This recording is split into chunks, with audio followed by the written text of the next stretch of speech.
521 bisikan busuk yang membusuk. Tidak banyak informasi yang tersedia mengenai Antumbra di antarmuka acara. Selain nama dan peran mereka di Malentansium, Antumbra diselimuti misteri. Namun, yang diketahui Izroth adalah bahwa setiap anggota Antumbra adalah seorang Night Lord. Jika Night King dianggap sebagai pemimpin ras Skounai, maka Night Lord di bawah mereka dapat dilihat sebagai anggota tubuh yang membantu menggerakkan segala sesuatu. Dibandingkan dengan Skounai seperti Salokin atau Esiri, para Night Lord berada di level yang berbeda. Namun, yang gagal dipahami Izroth adalah mengapa seorang Night Lord secara pribadi mengunjungi Vostrachane. Memang, sumber daya zona tak berizin itu berharga, namun, bagaimana mungkin hal seperti itu menarik salah satu kekuatan besar Malentansium? Adakah rahasia besar yang tersembunyi di dalam zona tak berizin? Apakah kunjungannya sudah direncanakan sebelumnya? Tentu saja, bukan hanya kebetulan ia bertemu Vostrachane.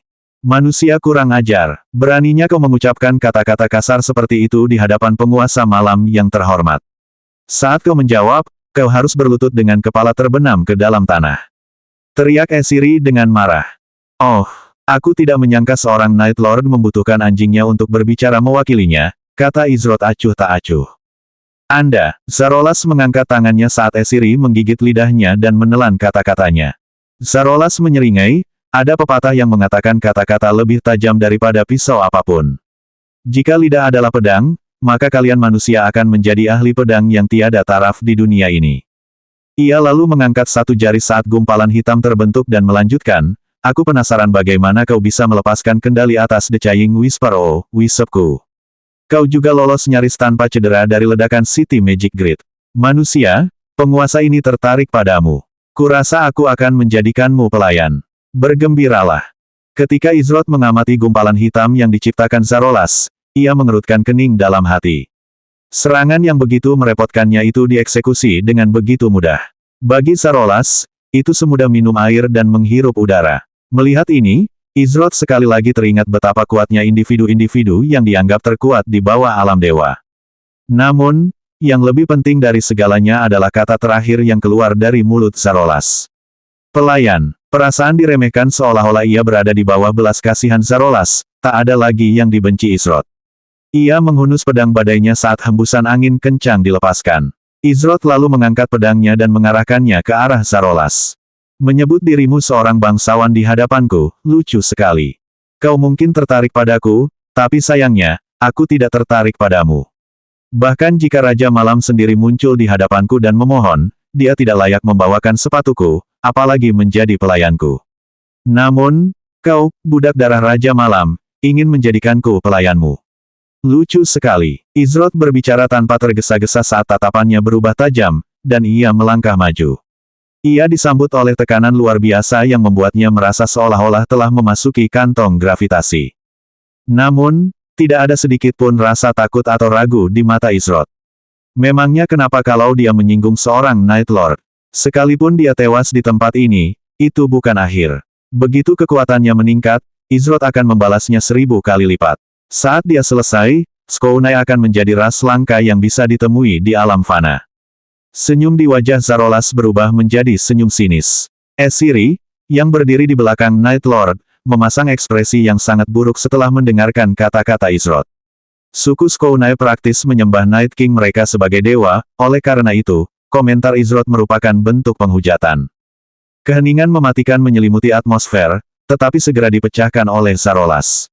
Oh, kau mendekatiku. Memang, lidahmu tajam, tapi pikiranmu tumpul.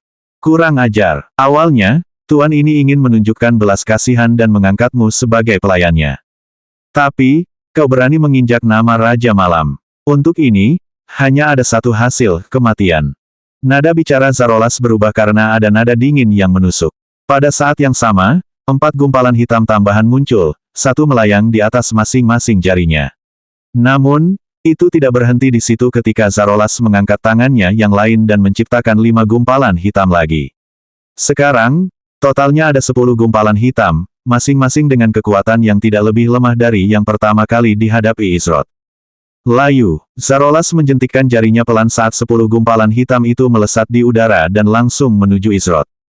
Izroth menyadari bahwa berlari lebih cepat dari satu wisep saja sudah cukup menantang, bahkan dengan semua skill pergerakan tingkat tingginya yang bekerja sama. Mengguncang 10 wisep dengan skill pergerakan tersebut saat cooldown bukanlah hal yang mustahil. Tapi, dia tidak berencana untuk menyerah tanpa perlawanan. Wus, wus, wus. Saat gumpalan hitam menari dan bergerak dalam pola yang tak terduga, Izroth meningkatkan konsentrasinya. Kemudian, saat 3 gumpalan hitam pertama mendekat, Izroth menunggu hingga saat-saat terakhir sebelum menghilang dari pandangan.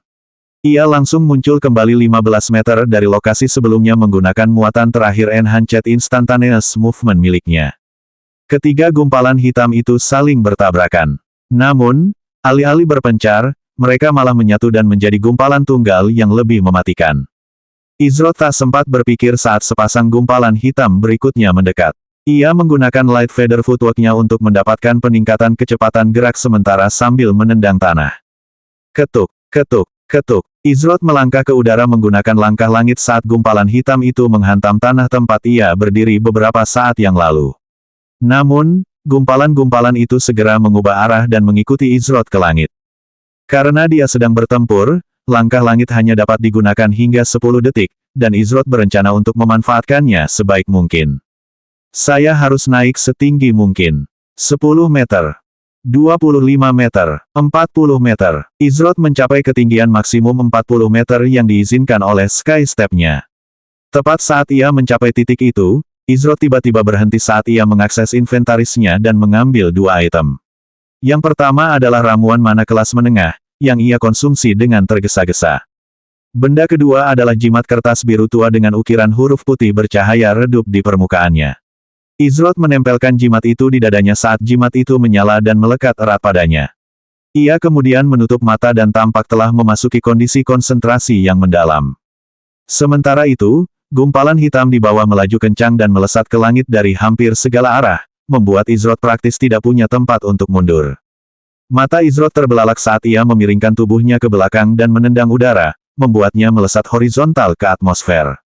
Kemudian, Izroth bersandar lebih jauh ke belakang dalam tarikan napas yang sama sambil mengayunkan kakinya dan menghentakkan kaki ke udara dengan sudut ke atas. Setelah melakukannya, Izroth segera menghentikan langkah langitnya. Wus, wus. Gumpalan hitam itu melesat melewati Izroth, nyaris mengenainya karena kecepatan turunnya meningkat begitu ia menonaktifkan langkah langitnya. Saat itu, alih-alih jatuh lurus, Izroth justru jatuh miring. Ini karena momentum yang masih ada dari aksi terakhirnya dengan langkah langit. Hal ini tidak hanya akan memperpanjang waktu ia berada di udara, tetapi juga akan memberi jarak antara dirinya dan Zarolas. Krurkle, Izroth memasukkan pedang badainya ke sarungnya saat awan di atasnya berubah kelabu. Langit menggelap, dan kilat ungu menyambar liar. Bes, bes, tepuk. Suara guntur menggema saat 2 sambaran petir ungu menyambar Izroth, dan di tangannya, sebuah busur panjang megah yang terbuat dari elemen petir muncul. Busur panjang ini memiliki penampilan yang unik karena bagian atas dan bawahnya berbentuk seperti bilah pedang. Panggilan Dewa Petir. Keadaan pertama, turun dari surga. Izroth menggunakan panggilan Dewa Petir tahap pertama untuk memunculkan busur panjang seperti pedang sambil menarik tali busur yang terbuat dari petir. Saat ia melakukannya, sebuah petir ungu berbentuk anak panah terbentuk, mengeluarkan suara berderak samar. Sambil terjatuh dalam posisi terbalik, Izroth membidik sasarannya di bawah. Swoosh, crack, tepuk. Izroth melepaskan tali busurnya sementara petir mengeluarkan suara gemuruh yang memekakkan telinga saat melesat di angkasa. 522 tembakan terhitung. Karena senjata di tangan Izroth terdaftar sebagai pedang dan busur oleh sistem, ia mampu menyatukan keahlian pedangnya dengan petir, dan keahlian yang dipilihnya untuk ditanamkan ke dalam senjata yang baru saja ditembakkannya adalah bentuk pedang keempatnya, lembah celup.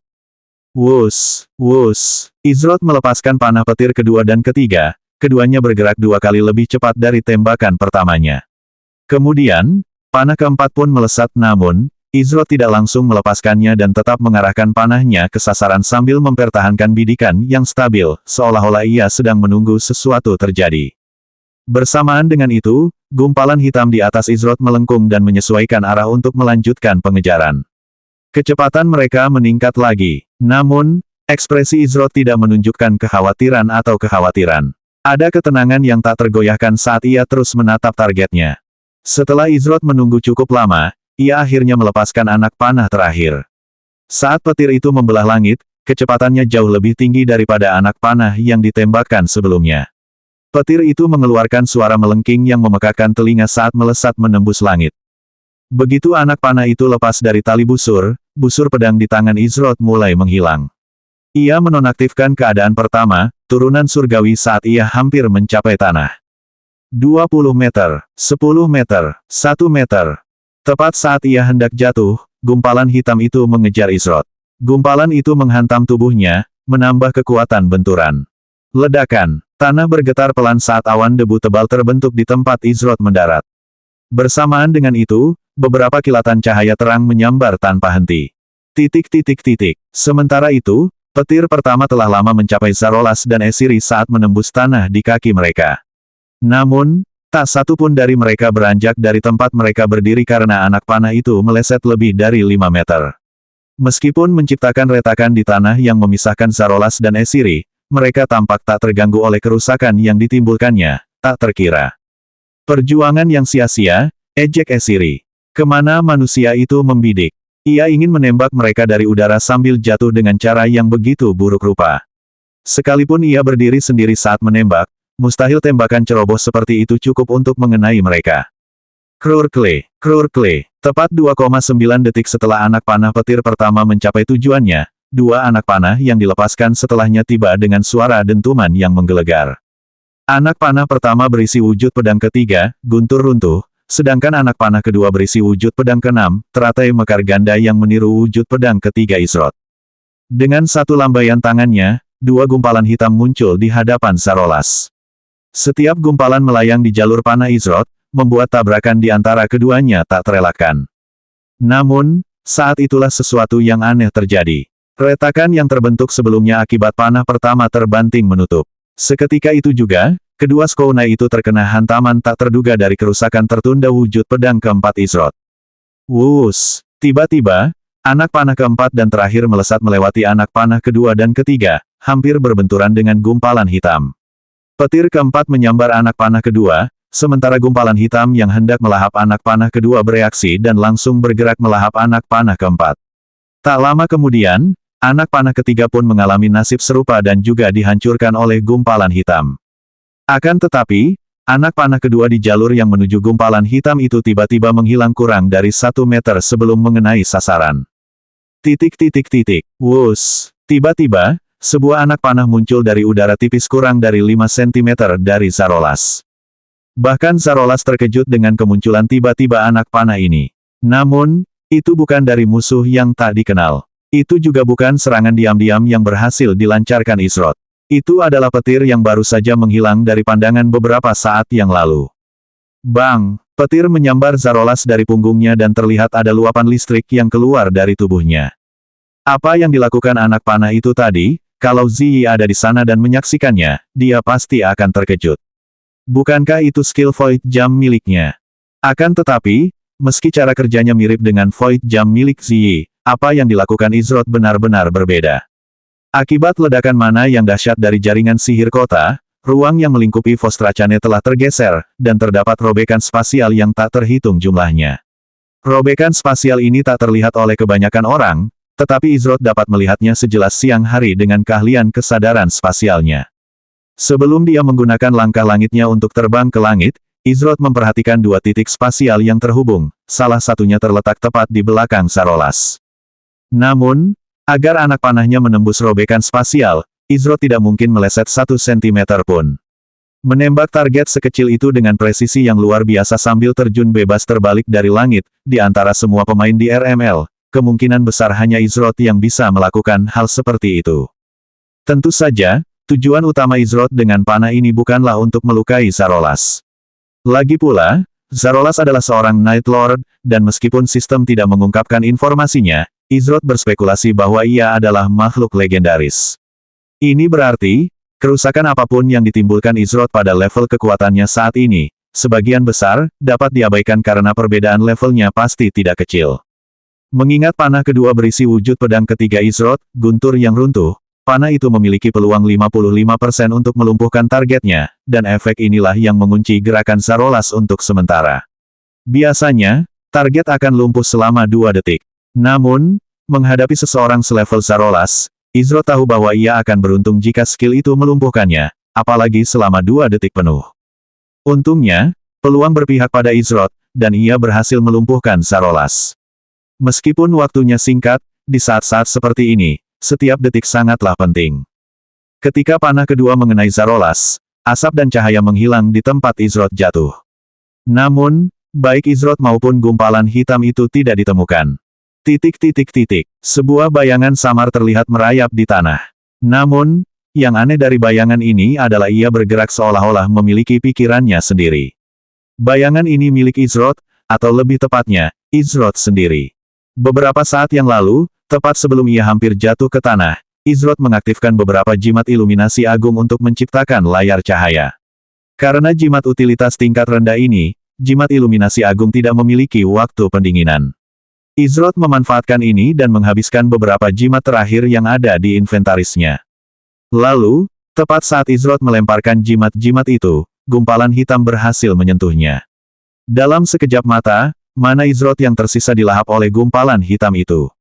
Bahkan sihirnya pun tak luput, karena debuff yang dijatuhkan padanya membuat sihir Izrod turun hingga 0. Tak lama kemudian, gumpalan hitam itu juga menguras energi dan HP-nya. Namun, alih-alih berubah menjadi debu seperti yang lain yang bersentuhan langsung dengan gumpalan hitam, HP Izrod berhenti di angka 1. Setelah tidak ada lagi yang tersisa untuk dimakan gumpalan hitam, mereka menghilang tanpa jejak. Kelangsungan hidup Izrod bukanlah hasil dari keberuntungannya, tetapi sesuatu yang direncanakannya saat Zarolas memanggil gumpalan hitam tersebut. Adapun bagaimana dia bertahan hidup dengan 1 HP, ini berkat item yang dia peroleh saat penyerbuan Great Sea Palace selama petualangan pertamanya, talisman nafas kehidupan yang melestarikan. Setiap kali pengguna menerima serangan fatal, jimat nafas kehidupan yang melestarikan akan menghentikan HP mereka hingga 1 dan memberikan mereka kekebalan terhadap semua kerusakan dan kendali massa selama 10 detik. Jimat ini bahkan meningkatkan generasi HP pengguna sebesar 1000% selama periode tersebut. Namun, kekurangannya adalah Izrod tidak dapat menyerang, menggunakan item dan skill, juga tidak dapat memperoleh penyembuhan dari sumber luar. Sayangnya, Izrod tidak punya waktu 10 detik lagi, dan segera setelah gumpalan hitam menghilang, ia secara paksa membatalkan efek jimat tersebut. Hal ini membuat HP-nya berada dalam kondisi yang sangat rendah karena bonus generasi HP tidak sempat berfungsi. 523 benang perak yang digantung. Izrod tidak punya waktu luang karena dia tidak yakin apakah panah keduanya efektif melawan Zarolas. Setelah membatalkan efek jimat nafas kehidupan yang melestarikan, Izrod menggunakan skill gerakan bayangannya untuk berubah menjadi bayangan tak berbentuk dan bergerak maju tanpa menoleh ke belakang. Kini, ia telah menjaga jarak yang cukup jauh antara dirinya dan kedua Skounai tersebut, namun, Izrod mengerti bahwa ia belum sepenuhnya aman. Ia merasakan tatapan waspada mengikuti setiap gerakannya, dan Izrod yakin bahwa tatapan ini milik Zarolas. Membawanya ke Amaharpe mustahil. Kalau begini terus, iya. Karena tidak ada seorang pun di dekat zona tidak resmi yang dapat menandingi kekuatan Night Lord, Izrod harus merevisi rencana awalnya. Alasan utama Izrod memilih untuk mengejek Night King di depan Zarolas adalah agar perhatian mereka tertuju padanya, alih-alih zona tak bertuan atau Amaharpe. Tentu saja, niat Izrod bukanlah untuk berperan sebagai pahlawan.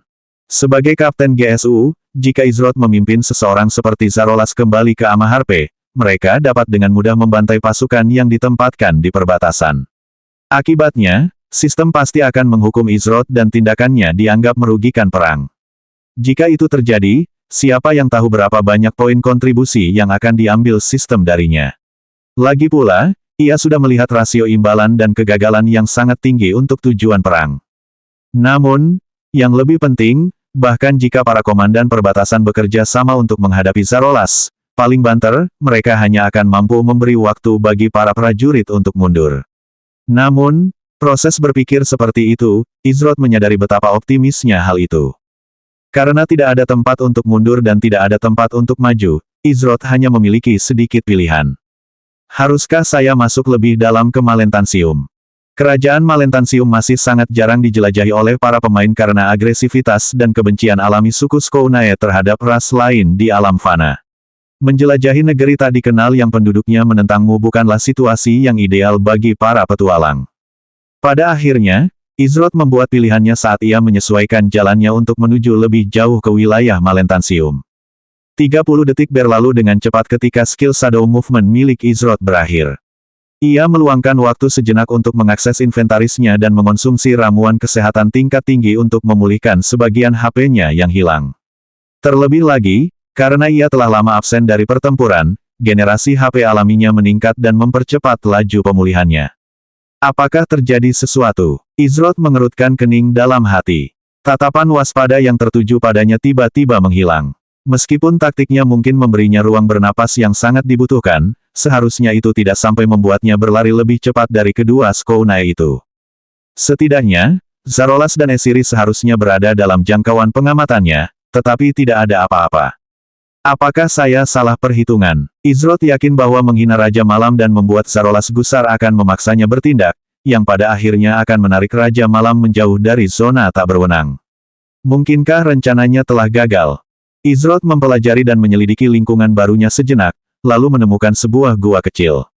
Gua itu sendiri panjangnya hanya sekitar 25 meter dan dihuni beberapa monster yang bergerak-gerak di dalamnya.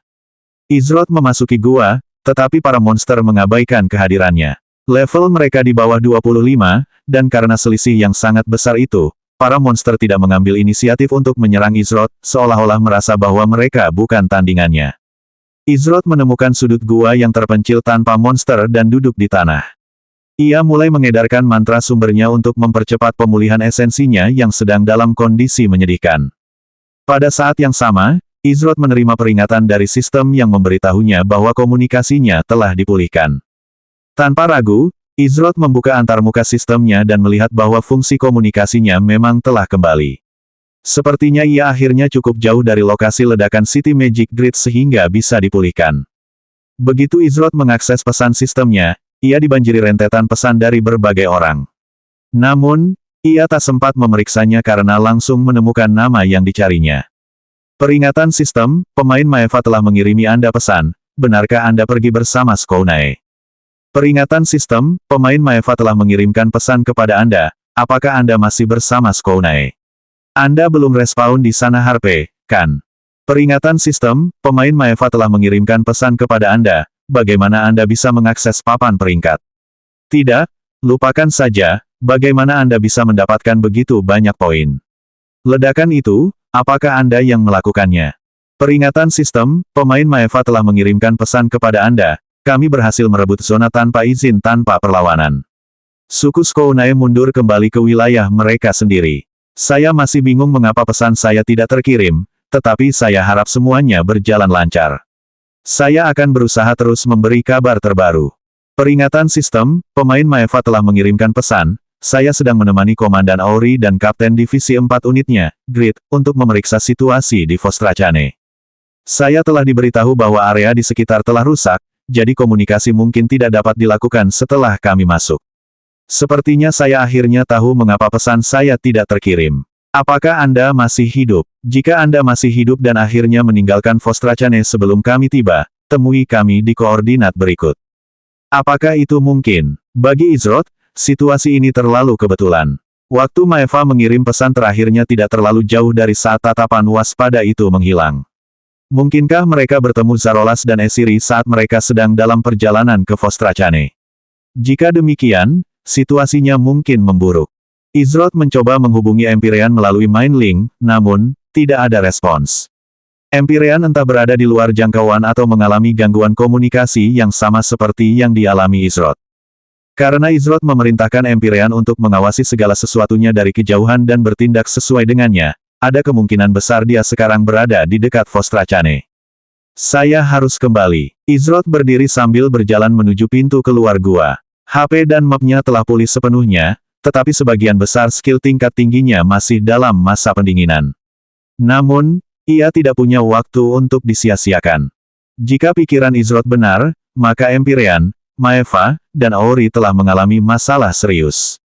Kalau sudah begini, aku terpaksa pakai saja itu. Kalau gagal, ya sudahlah. Sementara Izroth merasa khawatir mengenai keselamatan Maeva karena dia merupakan salah satu orang di istana alam mistiknya, kekhawatiran terbesarnya adalah apa yang akan terjadi pada Empyrean jika dia tewas di tangan Zarolas. Meskipun menjadi avatar jiwa Izroth, Empyrean memiliki kepribadian uniknya sendiri. Karena koneksi Mind Link terputus sepenuhnya, Izro tidak yakin seberapa jauh Empyrean akan bersedia bertindak berdasarkan perintahnya sebelumnya. Sistem memperlakukan Empyrean sebagai setengah pemain, tetapi tidak menjelaskan apa arti sebenarnya. Jika dia mati dan tidak bisa respawn seperti pemain biasa, usaha Izrod untuk menghidupkannya akan sia-sia. Izrod kembali ke arah yang dimasukinya dan dengan cepat mencapai pintu keluar gua. Ini tidak ada di sini sebelumnya. Tepat di luar gua, tergantung seutas benang perak tipis seperti sutra. Yang paling aneh dari benang perak itu adalah ia tidak terikat pada apapun. Benang itu tetap menggantung tepat di atas permukaan tanah, dan ketika Izrod mendongak, benang perak itu tampak berasal dari langit karena panjangnya tak terlihat. Tidak ada tanda atau peringatan bahaya, oleh karena itu, Izrod terus maju. Begitu ia melangkah di dekat benang perak itu, ia langsung menerima peringatan sistem. Peringatan sistem, Anda berada dalam jangkauan penggunaan Heaven Connecting Tether. Untuk memanfaatkan efeknya, silakan pegang talinya. Ini, Heaven Connecting Tether, Izrod yakin ini ada hubungannya dengan domain langit Empyrean. Tapi, pertanyaannya, bagaimana bisa benda ini berakhir di sini tanpa Empyrean di dekatnya? Izrod tidak mengetahui efek dari Heaven Connecting Tether, namun, dia tahu itu tidak akan berbahaya jika berasal dari Empyrean. Hanya ada satu cara untuk mengetahui tujuannya, kata Izrod sambil memegang tali pengikat sesuai instruksi sistem. Astaga, dalam sekejap, tali itu melilit pergelangan tangan Izrod. Lalu, seolah ditarik, tali itu menariknya ke atas, menyebabkan Izrod melayang di langit dengan kecepatan yang tak wajar. 524 perubahan lanskap. Awan merah muda misteri. Bahkan tak sampai satu tarikan napas pun berlalu saat Izrod mencapai tujuan yang ditarik benang perak itu. Tempat ini dekat dengan area pelarian pertama Izrod dari Night Lord Zarolas, namun, lingkungannya sama sekali berbeda dari terakhir kali ia berada di sini. Belum lama ia meninggalkan lokasi ini, bagaimana mungkin lingkungan sekitarnya berubah drastis dalam waktu sesingkat itu? Koordinatnya tidak terlalu jauh dari lokasi ini. Apa yang terjadi setelah aku pergi? Di mana-mana dalam radius 1 kilometer, kabut merah muda menyelimuti. Ketika Izrod berada di langit, ia melihat kabut ini tampak seperti awan merah muda raksasa. Awan merah muda, itu tidak terpisah meskipun terus bergerak. Sebaliknya, seolah-olah tertahan di dalam sebuah wadah tak kasat mata. Izrod merasakan energi familiar terpancar dari kabut. Energi ini cocok dengan milik Komandan Aori, namun, energi ini tercampur dengan sumber yang tidak diketahui. Wuss, ledakan. Seberkas cahaya perak jatuh dari langit dan mendarat beberapa meter dari Izrod. Namun, ia tidak terkejut dengan hantaman tiba-tiba ini, dan ia juga tidak mengambil posisi menyerang. Lagi pula, seberkas cahaya perak inilah yang membuatnya bisa mencapai tempat ini dengan begitu cepat. Dengan ini, kekhawatiran terbesarku dapat teratasi. Garis perak yang turun di dekat Izrod tidak lain adalah Empyrean, avatar jiwanya. Saat aku mendapat kesempatan, aku akan menguji sejauh mana batas kemampuannya. Karena acaranya dimulai begitu cepat setelah Empyrean terbentuk, Izrod tidak punya waktu untuk melihat secara pasti apa yang mampu dilakukannya. Mengenai keterampilan dan sifat yang dimiliki Empyrean, Izrod tidak dapat melihat detailnya melalui sistem seperti yang ia lakukan dengan keterampilannya sendiri. Oleh karena itu, selain nama mereka, Izrod tidak memiliki petunjuk lain. Pada awalnya, ia bahkan mencoba menggunakan Mind Link, tetapi tidak ada respons nyata dari Empyrean, dan pikirannya selalu kosong setiap kali digunakan. Izrod membandingkan fenomena pengosongan pikiran ini dengan bertanya kepada seseorang bagaimana ia belajar bernapas. Bagi Empyrean, keterampilan tersebut sudah ada sejak lahir dan tertanam dalam dirinya. Dengan kata lain, itu adalah sesuatu yang datang secara alami padanya. Di mana Maeva dan Komandan? Kenapa kau tidak bersama mereka? Tanya Izrod sambil mengamati awan merah muda itu menggunakan indera penglihatan energinya. Namun, bahkan awan itu pun tak mampu menembus kabut mistis itu. Mereka terjebak di dalam. Tidak bisa masuk, kata Empyrean sambil menunjuk awan merah muda itu. Ia lalu melangkah maju dan merentangkan tangannya, tetapi tepat ketika tangannya mendekati awan merah muda itu, awan itu terbuka dan mundur. Seolah-olah awan itu tidak ingin disentuh oleh Empyrean. Empyrean kemudian menjelaskan secara singkat kejadian yang terjadi dan menyebabkan dia kehilangan pandangan terhadap Maeva dan Aori atas permintaan Izrod. Menurut Empyrean, tak lama setelah Maeva, Komandan Aori, dan Kapten Grid memasuki Malentansium, mereka bertemu Zarolas dan Esiri. Karena diperintahkan untuk mengawasi dari jauh kecuali dalam keadaan darurat, Empyrean tidak langsung bertindak. Namun, setelah merasakan permusuhan antara kedua belah pihak dan aura mengerikan Zarolas, Empyrean memutuskan untuk bertindak. Namun, tak lama setelah ia datang untuk membantu, segalanya telah berkembang ke titik yang lebih dari sekadar pertukaran kata-kata. Auri, menyadari siapa yang ia hadapi, mengerahkan kekuatan wilayahnya. Saat itu terjadi, Empyrean terlempar paksa dari awan merah muda seolah-olah memuntahkan sesuatu yang rasanya tidak enak. Setelah itu, berapa kali pun Empyrean mencoba memasuki awan merah muda, ia akan tetap diberi jalan. Masalahnya, bahkan setelah terbang dan mencari di setiap sudut awan merah muda, Empyrean tidak dapat menemukan satu orang pun. Maeva, Auri, Grid, Zarolas, Esiri, mereka semua menghilang begitu saja. Izroth tidak yakin mengapa kabut itu menolak Empyrean, namun, ia menduga ada hubungannya dengan salah satu dari tiga hal. Pertama, Empyrean dianggap sebagai pemain setengah-setengah. Namun, Izroth menyimpulkan bahwa ini adalah alasan yang paling tidak mungkin. Dua alasan lainnya berkaitan dengan sifat dan keahlian Empyrean. Tubuh anti-sihir bawaan, tubuh kuasi ilahi, kekebalan pengendalian massa, kekebalan racun, kekebalan debuff, salah satu dari keahlian atau sifat ini bisa menjadi penyebabnya. Jika salah satu tidak dapat dikendalikan atau dipengaruhi, maka tindakan terbaik berikutnya adalah mencegah mereka masuk. Entah Auri berniat melakukannya atau tidak, Izroth tidak tahu. Namun, ia punya firasat bahwa ada lebih dari itu. Kembali di medan perang, Izroth teringat apa yang disebutkan Earl Salokin mengenai Auri yang tidak dapat menggunakan wilayahnya karena kehadiran sekutunya. Mirip dengan pedang kutukan ketigaku. Sesuatu yang tidak membedakan antara sekutu dan musuh. Jangkauan wilayah ini lebih luas dari yang kubayangkan. Tapi, menggunakannya saat sekutunya ada. Izroth tahu Auri tidak mengantisipasi akan bertemu dengan Antumbra Night Lord. Izroth merasa bersalah karena ia memberitahu mereka bahwa seorang inkuisitor penumbra sedang dalam perjalanan. Izroth tidak mungkin meramalkan kedatangan Zarolas yang tak terduga, tetapi itu tidak mengubah fakta bahwa ia memberikan informasi palsu. Karena itu, ia tahu bahwa sudah menjadi tanggung jawabnya untuk menyelidiki semuanya sampai akhir. Bisakah kau menggunakan Heaven Connecting Tether untuk mengeluarkan mereka? Tanya Izroth. Namun, Empyrean menanggapi dengan menggelengkan kepalanya dan menjawab, tidak ada yang bisa dikunci. Tidak ada seorang pun di sana. Kalau begitu, kurasa satu-satunya cara untuk mengetahui apa yang terjadi di dalam adalah dengan masuk sendiri. Ikuti aku segera setelah aku memasuki kabut. Jika kita kehilangan kontak, tetaplah berada di luar jangkauan dan di langit sampai aku kembali, kata Izroth. Ia menghunus pedang badainya dan melangkahkan kaki pertamanya ke dalam awan merah muda. Wuss! Sesaat setelah Izroth melangkah ke dalam kabut, Empyrean bergerak dan mengikuti jejaknya. Namun, seperti sebelumnya, awan merah muda itu membuka jalan baginya. Saat itu, Izroth, yang jelas baru satu atau dua langkah masuk ke dalam kabut, tak terlihat. Sementara itu, Maeva perlahan membuka matanya saat dia sadar kembali. Apa yang terjadi? Gumam Maeva dalam hati sambil menyapukan pandangannya yang sayu ke sekeliling lingkungan barunya. Beberapa saat kemudian, matanya terbelalak kaget saat penglihatannya mulai jernih.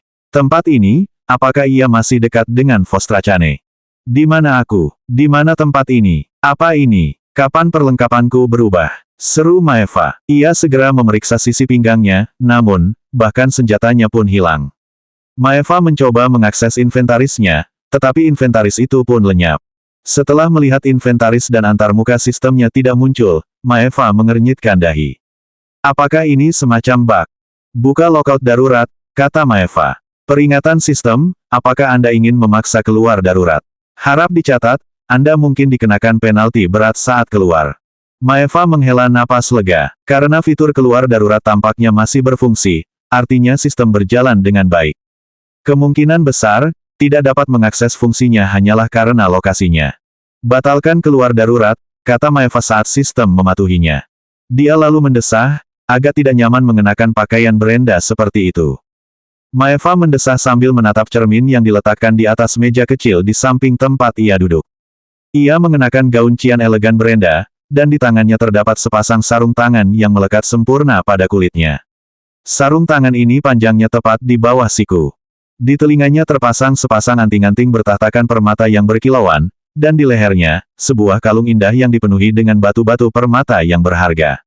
Namun, jika ada satu hal yang benar-benar menonjol, itu adalah tiara berhiaskan permata perak yang tertata rapi di dahinya. Ada aura dingin yang terpancar dari tiara itu, namun, itu tidak mengganggu Maeva. Anehnya, bahkan terasa agak menenangkan. Maeva melirik singgasana tempatnya duduk, lalu menoleh ke samping dan melihat singgasana kosong yang setidaknya 2 kali lebih besar dari singgasananya sendiri. Tak diragukan lagi, ini adalah ruang singgasana kerajaan. Namun, Maeva tahu bahwa itu bukan ruang singgasana Vostracane karena telah hancur akibat ledakan dahsyat. Jadi, pertanyaannya tetap, tempat apa ini? Seakan mendengar pikirannya, sistem itu berbunyi di telinga Maeva. Peringatan sistem, Anda telah diberi peran, Ratu Nyxpera. Peringatan sistem, peran terakhir pemimpi telah terisi. Peringatan sistem, kisah salju yang turun di musim panas sedang berlangsung. Peringatan sistem, Dream Domain, fiksi absolut, 1000 kisah tragedi telah dimulai. Tepat setelah dia menerima serangkaian peringatan sistem, Maeva mendengar pintu ruang singgasana berderit terbuka. Apa yang berdiri di seberang pintu adalah sepasang mata biru bersinar yang menampakkan diri dalam kegelapan. 525 Dream Domain, semua fiksi, 1000 kisah tragedi. Kisah salju yang turun di musim panas. Ketika Maeva menyaksikan sepasang mata biru yang bersinar, dia segera bersikap waspada dan secara naluriah mengulurkan tangan ke sampingnya untuk menghunus pedangnya. Petik 2 tanda tanya tanda seru petik 2. Namun, Maeva hanya bisa bernapas. Ia ingat bahwa perlengkapan dan senjatanya telah dilucuti.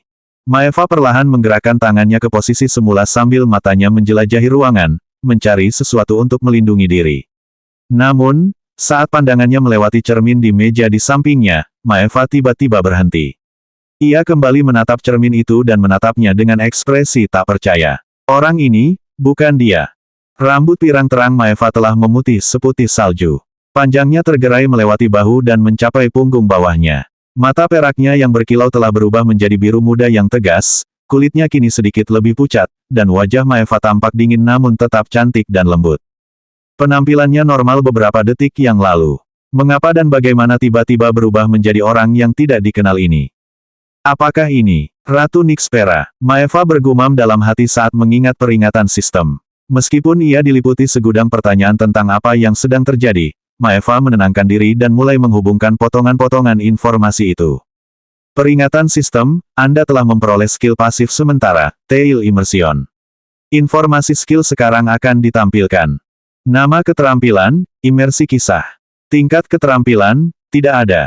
Peringkat keterampilan, unik. Peran, Ratu Nyxpera, Maeva. Pasif, jika identitas asli Anda terbongkar atau terungkap, Anda akan menerima hukuman berat, yang dapat diikuti dengan kematian. Anda harus menyelesaikan tugas yang diberikan untuk peran Anda. Kegagalan menyelesaikan tugas dapat mengakibatkan hukuman berat, termasuk tetapi tidak terbatas pada kematian. Tugas saat ini. 1. Menyambut Raja Sonamus saat ia memasuki ruang tahta. Tidak lengkap. 2. Carilah cara untuk keluar dari ruang singgasana. Tidak lengkap. 3. Bertemu dengan Hunter Venare di taman belakang istana. Tidak lengkap. Tanda hubung tanda tanya tanda tanya tanda tanya. Terungkap setelah menyelesaikan tugas 1-3. Maeva segera membaca informasi skill itu sambil mengerutkan kening. Ini pertama kalinya ia menemukan skill pasif yang aneh seperti itu. Namun, setelah mengetahui potensi kerugian yang mungkin ia alami jika mengabaikannya, Maeva memutuskan untuk tetap bermain untuk sementara waktu. Setidaknya, sampai ia menemukan cara untuk melarikan diri dari tempat ini. Apakah komandan dan yang lainnya juga terlibat dalam kisah ini dan diberi peran? Tapi, jika kita tidak bisa mengungkapkan identitas kita, bagaimana kita bisa membedakan sekutu dari musuh? Maeva bertanya dalam hati. Namun, ia tidak punya banyak waktu untuk merenung karena suara langkah kaki menggema di seluruh ruang singgasana. Maeva menegakkan tubuhnya sambil menatap orang yang baru saja masuk. Pria berwibawa itu tampak berusia pertengahan 30-an dengan rambut biru tua, mata biru langit, dan tubuh tegap. Di kepalanya terdapat mahkota emas yang bahkan lebih mewah daripada tiara Maeva. Ia mengenakan pakaian yang pas sempurna dan memancarkan aura seorang penguasa. Ada yang mengganjal, Ratu? Tanya pria itu sambil berjalan menuju ruang singgasana dan duduk di tengah. Tak lama setelah sang raja duduk, puluhan orang mulai berdatangan ke ruang singgasana.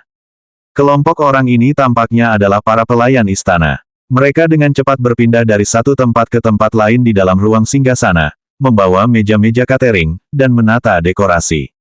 Seolah-olah mereka sedang mempersiapkan sebuah upacara besar. Saya tidak punya masalah. Salam hormat, Baginda, jawab Maeva mantap. Tak perlu seorang jenius untuk mengetahui identitas orang di sebelahnya ini. Tak diragukan lagi, ia adalah Raja Sonamus, penguasa istana ini. Maeva agak gugup dan kaku saat berbicara. Ia tidak yakin seperti apa kepribadian Ratu Nixpera ini, oleh karena itu, ia berusaha bersikap netral. Ia hanya bisa berharap agar dirinya tidak terlalu mencolok. Peringatan sistem, sambut Raja Sonamus saat ia memasuki ruang singgasana. Selesai. Jangan ragu untuk menceritakan masalahmu kepadaku. Istana ini akan resmi menjadi rumah barumu sebelum matahari terbit berikutnya. Ini adalah momen perayaan, ujar Raja Sonamus. Kau benar, kurasa sarafku mulai menguasaiku. Mungkin jalan-jalan di taman bisa menenangkan pikiranku, jawab Maeva. Raja Sonamu mengangguk singkat dan berkata, melihatmu memperlakukan istana ini seperti istanamu sendiri, aku sangat bahagia. Jika berjalan-jalan di taman dapat menenangkan pikiranmu, aku sarankan kau untuk melakukannya. Namun, aku harus memintamu kembali sebelum upacara dimulai. Sesuai keinginanmu, Baginda, kata Maeva sambil berdiri, memberikan salam perpisahan yang pantas, dan meninggalkan ruang singgasana. Saat Maeva keluar dari ruang tahta, dia menerima peringatan lain dari sistem. Peringatan sistem, cari cara untuk keluar dari ruang singgasana. Selesai. Ini mungkin lebih mudah dari yang kukira, gumam Maeva dalam hati. Hanya dalam beberapa menit, ia telah menyelesaikan 2 dari 3 tugas yang diberikan kepadanya. Tetap saja, tempat ini terlalu besar. Bagaimana aku bisa menemukan taman belakang? Maeva mendesah. Ada lebih dari 20 pintu di satu lorong saja yang mustahil dibedakan satu sama lain. Jika ini hanya satu lorong, Maeva hanya bisa membayangkan betapa luasnya istana ini. Setelah berjalan beberapa saat tanpa hasil, Maeva akhirnya bertemu dengan seorang pelayan istana dan menanyakan arah ke taman belakang. Pelayan itu awalnya ketakutan dan langsung berlutut untuk memberi hormat. Namun, Maeva sama terkejutnya dengan pelayan itu atas tindakan mereka, sampai ia teringat identitasnya saat itu. Benar, saat ini, akulah Ratu Nixpera. Berpura-pura menjadi orang lain. Belum lama ini, rasanya sudah melelahkan. Maeva merenung. Setelah Maeva mengizinkan pelayan itu berdiri, mereka dengan senang hati mengantarnya ke taman belakang istana. Setibanya di sana, pelayan itu membungkuk sekali lagi dan tidak pergi sampai Maeva mempersilakan mereka pergi. Taman yang cantik sekali, Maeva tak kuasa menahan diri untuk bergumam ketika pemandangan menakjubkan menyambutnya. Berbagai jenis bunga dan tanaman unik tumbuh di dalam taman. Segala sesuatu di dalamnya ditata tanpa celah dan dengan kehalusan yang luar biasa. Aroma bunga-bunga memenuhi udara taman dan membuat orang merasa seolah-olah baru saja melangkah ke surga yang menenangkan. Sembari mengagumi pemandangan barunya, Maeva tidak melupakan tujuan utamanya. Taman belakang itu berdiameter sekitar 40 meter, dan hanya ada beberapa area yang tampaknya cocok untuk pertemuan rahasia. Namun, masih ada satu masalah. Maeva sama sekali tidak tahu tentang kemunculan Hunter Venare. Semoga saja mereka mudah dikenali seperti raja. Meskipun aneh, kenapa Ratu Nixpera memutuskan mengadakan pertemuan rahasia di hari upacara penting. Lagi pula, ia tidak tahu kenapa, tapi Maeva sudah merasa gelisah sejak lama. Seolah-olah ia terus-menerus diawasi sejak pertama kali melangkah ke taman belakang. Tepat saat Maeva berbelok di sudut sekelompok pagar tanaman yang tinggi, tubuhnya tiba-tiba ditarik oleh tangan yang tidak dikenal. Petik 2 tanda tanya tanda seru petik 2. Hal ini membuat Maeva lengah saat ia terlempar dan jatuh ke tengah pagar tanaman. Siapa? Memev. Maeva hendak bicara, namun, sebuah tangan langsung menutup mulutnya untuk mencegah ledakan amarahnya. Ia berjuang melepaskan diri dari penculiknya, tetapi sia-sia. Tanpa statistik, perlengkapan, dan keahliannya, Maeva tidak lebih kuat dari pemain baru. Nixpera, ini aku, Venare. Sebuah suara terdengar saat seberkas sinar matahari mengintip melalui celah pagar tanaman. Sinar itu menampakkan seorang pria tampan berambut hitam dan bermata emas, yang mengenakan baju zirah kulit tipis. Peringatan sistem, temui Hunter Venare di taman belakang istana. Selesai. Peringatan sistem, tugas baru untuk Tail Immersion telah dibuka. Setelah mendengar nama itu dan konfirmasi sistem, Maeva menghentikan perjuangannya. Kuharap kau bisa memaafkan tindakanku yang menjijikkan ini. Tapi, seperti yang kau tahu, aku tak sanggup ketahuan. Venare menghela napas lega sambil mengangkat tangannya dari mulut Maeva. Dia kemudian melanjutkan, Nixpera, aku datang untuk membawamu pergi dari tempat ini. Raja itu, aku tidak akan membiarkanmu menikah dengannya di luar kemauanmu. Maeva bingung. Menikah, membawanya pergi. Bukankah Ratu Nixpera seharusnya bersama Raja Sonamus? Tidak mungkin. Hubungan cinta, pikir Maeva dalam hati sambil menyembunyikan keterkejutannya. Tetapi, yang tidak diketahui Maeva dan Venare saat itu adalah bahwa sepasang mata yang waspada dapat melihat tindakan mereka dari jauh melalui celah kecil di pagar tanaman. Sementara itu, di suatu tempat di Dream Domain. Jadi, domain seperti ini pun ada. Menarik. 526 kisah tragis salju yang turun di musim panas. Setelah Izrod memasuki awan merah muda, segala sesuatu di sekitarnya menjadi gelap, dan selama beberapa detik, ia merasa seolah melayang di udara. Kilatan cahaya memenuhi dunia kegelapan, dan tanpa disadarinya, Izrod telah tiba di negeri asing. Sekilas, ia langsung menyadari bahwa ia tidak lagi berada di Vostrachane, setidaknya, tidak secara sadar. Saat itu, Izrod berada di tepi hutan, di jalan batu buatan. Jalan itu berasal dari sebuah kota di kejauhan dan membentang jauh ke dalam hutan. Namun, menyebutnya kota agak berlebihan. Di pusat kota terdapat sebuah istana megah dengan tembok-tembok menjulang tinggi yang mengelilinginya. Di luar tembok istana terdapat area permukiman, namun, area itu tampak kotor dibandingkan dengan penampilan istana yang megah. Bahkan dari kejauhan, Izrod dapat melihat bangunan-bangunan kayu lapuk runtuh, dan ada aura suram yang menyelimuti atmosfer. Seperti dugaanku, meski aku yang memimpin jalan, Empyrean tidak akan bisa mengikutiku masuk. Izrod mencoba terhubung ke Empyrean melalui Mindlink, tetapi tidak ada respons. Tentu saja, Izrod sudah menduganya setelah menyadari bahwa hampir semua fitur sistem telah terkunci. Peralatan, statistik, keahlian, inventaris, komunikasi, semuanya tidak bisa diakses. Selain yang diberikan domain mimpi, Izrod tidak bisa menggunakan apapun di gudang senjatanya. Untungnya, ia masih bisa mengakses peringatan sistem. Namun, saat Izrod membaca peringatan sistem yang diterimanya setelah ditarik ke domain mimpi, dia terkejut mengetahui bahwa tempat ini berisi serangkaian aturan yang ketat. Nama keterampilan, imersi kisah. Tingkat keterampilan, tidak ada. Peringkat keterampilan, unik. Peran, pemimpi Izrod. Pasif, jika identitas asli Anda terungkap, Anda akan menerima hukuman berat, diikuti dengan kematian. Anda harus menyelesaikan tugas yang diberikan untuk peran Anda. Kegagalan menyelesaikan tugas dapat mengakibatkan hukuman berat, termasuk tetapi tidak terbatas pada kematian. Sebagai pemimpi, Anda memiliki akses ke keahlian, pengetahuan pemimpi, mata pengetahuan, dan sang pemimpi. Pengetahuan sang pemimpi, dapatkan informasi tentang kisah salju yang turun di musim panas. Eyes of Knowledge, mengungkapkan semua peran dan nama kepada Dreamer. Sang pemimpi, ketika seseorang yang memiliki peran ditemukan oleh pemimpi, mereka tidak akan menerima hukuman pencelupan kisah.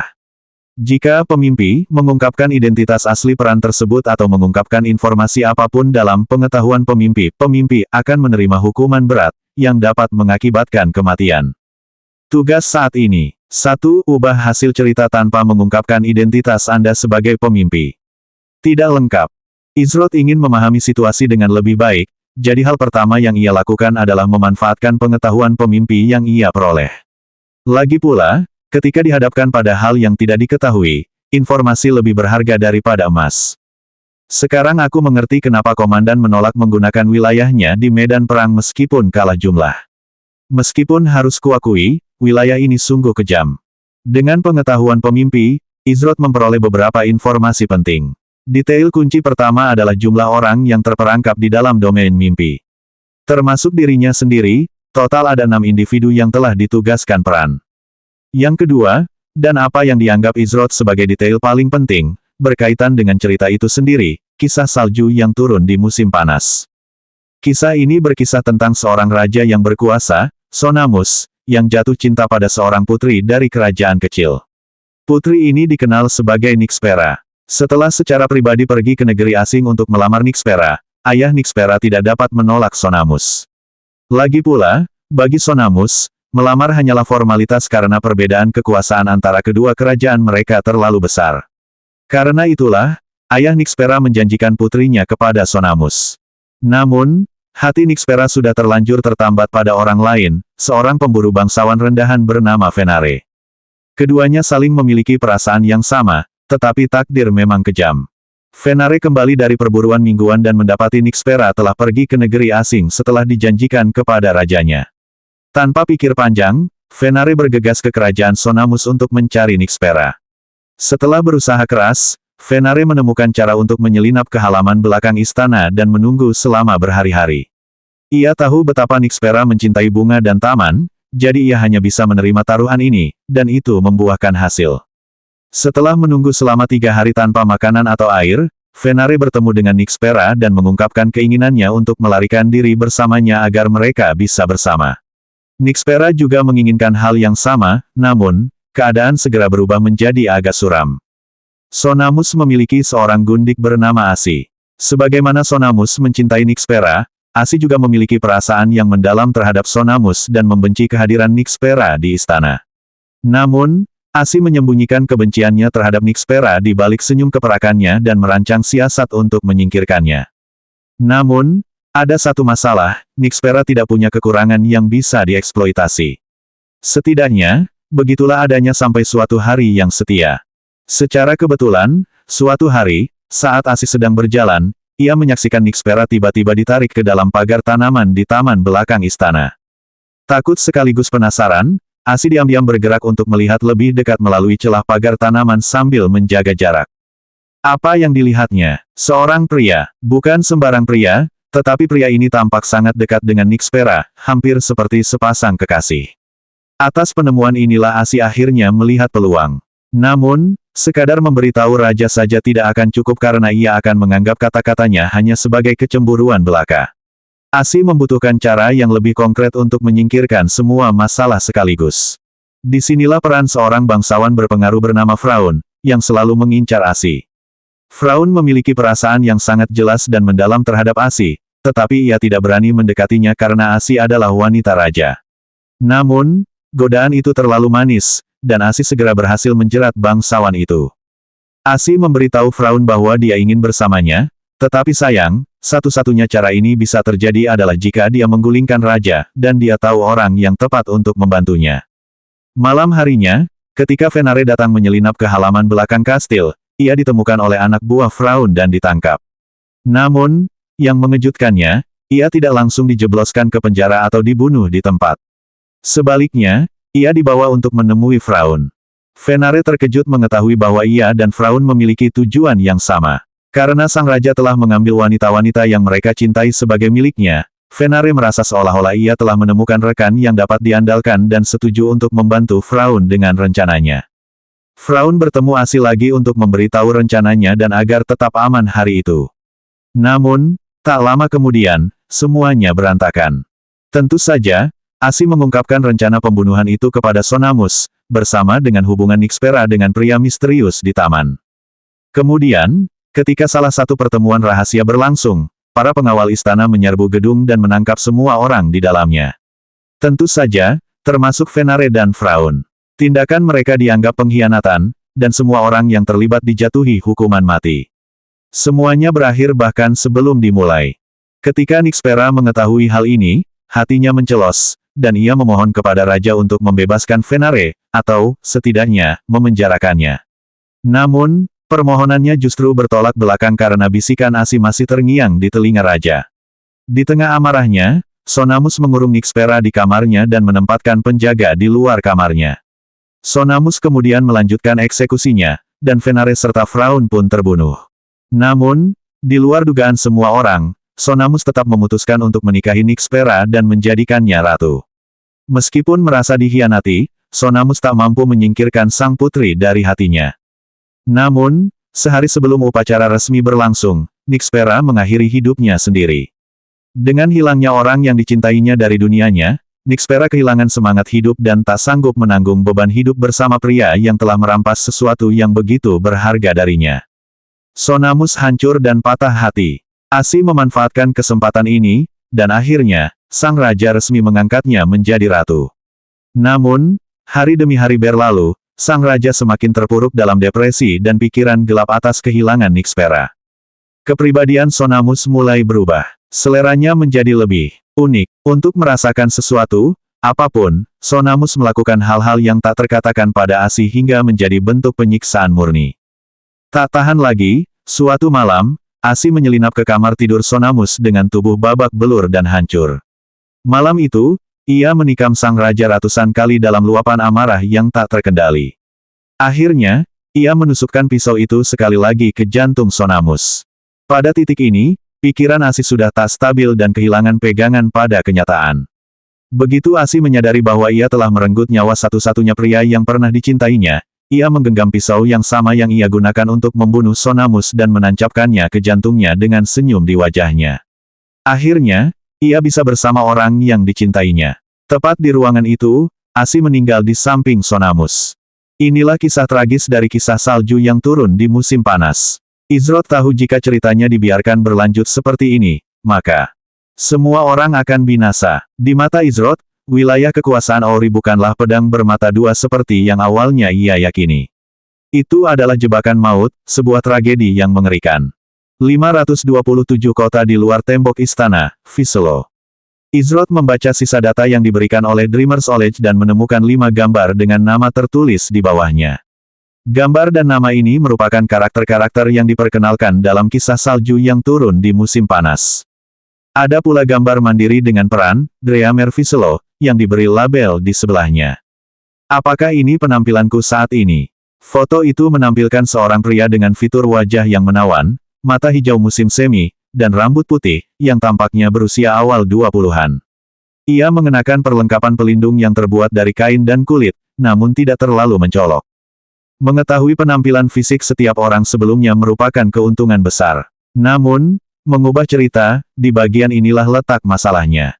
Sebagai sang pemimpi, Izrod bisa dicap sebagai kekuatan eksternal yang tidak memiliki tempat dalam cerita itu sendiri.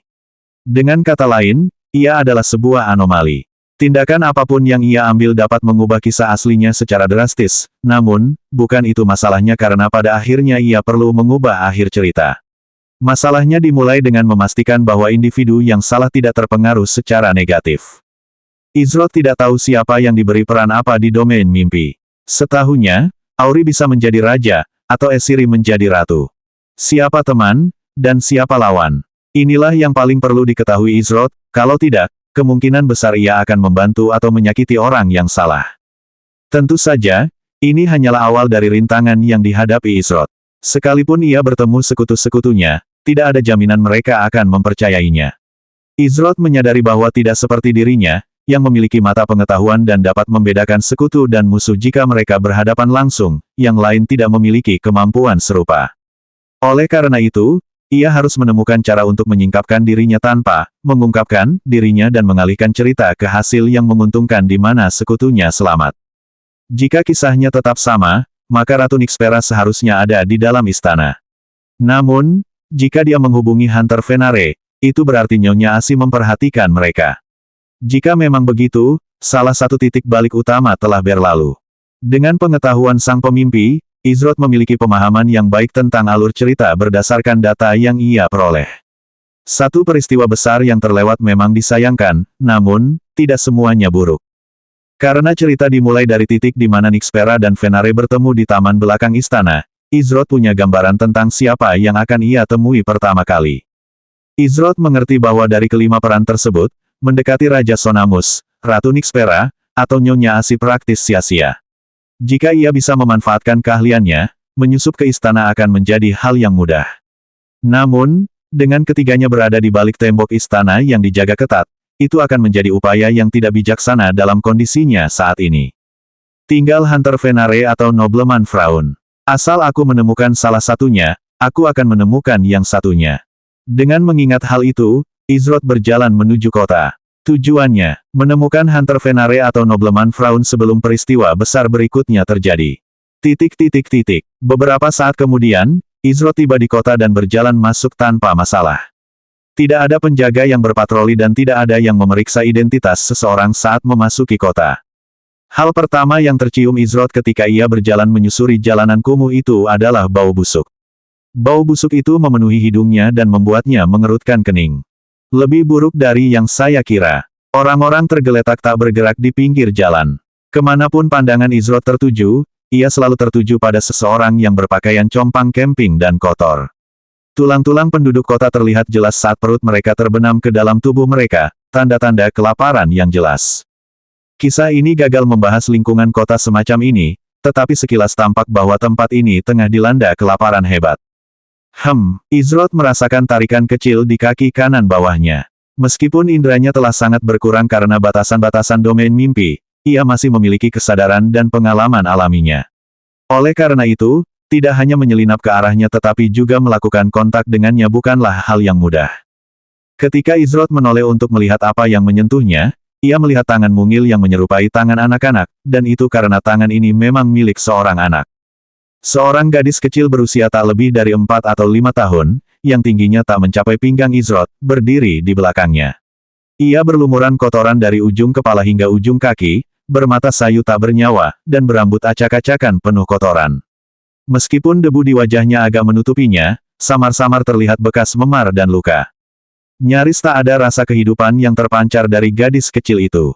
Hal itu, ditambah ketiadaan niat jahat, menjelaskan mengapa Izrod tak bisa mendeteksinya meskipun gadis itu begitu dekat. Gadis kecil itu mengulurkan tangannya yang bebas, namun, ia tak mengucapkan sepatah kata pun. Ia hanya berdiri di sana dengan salah satu tangan mungilnya mencengkeram ringan kaki bagian bawah celana Izrod dan tangan lainnya membentuk telapak tangan terbuka. Izrod bisa menebak niatnya. Makanan, uang ketika seseorang tidak punya apa-apa atau sarana untuk mendapatkannya, satu-satunya pilihan yang tersisa adalah mencuri, mengemis, atau mati kelaparan. Mengingat perawakan gadis muda itu yang lemah, meskipun pasar kota ini ramai dan ramai, mustahil baginya untuk mencuri. Tidak ada yang mau mati kelaparan dengan sukarela, yang membuatnya hanya punya satu pilihan.